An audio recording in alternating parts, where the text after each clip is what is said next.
Hi there, and good evening. This is Scott at Scott Trades on Twitter with StockMarketMentor.com and your chart of the day. Want to take a look at the ARK Innovation ETF. This is ARKK.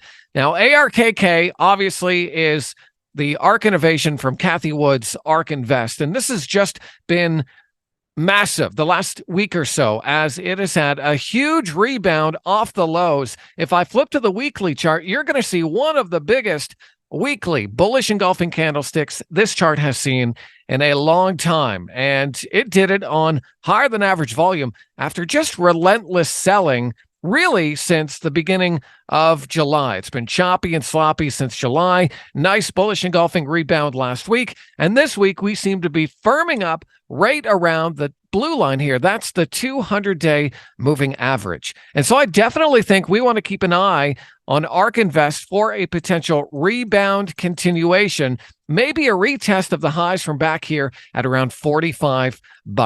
Now, while this does have some gaps that are a bit scary, if you are a trader that looks for gap fills to the downside, I like the fact that ARK Invest is holding up at least around a local area of support. And so if you do look to buy this, maybe with a break and a continuation above the 200-day moving average, at least you have a stop right around that $39 level, just in case this turns out to be a false rally and it fills those gaps to the downside. So I think you have a pretty tight risk reward here with ARK Invest, and I definitely think it should be one that's on your watch list. So I hope that video is helpful. Hey, give me a follow on Twitter if you don't already, at Scott Trades, and be sure and check out what we're doing at StockMarketMentor.com. Click that link, and hopefully I'll see you on the other side.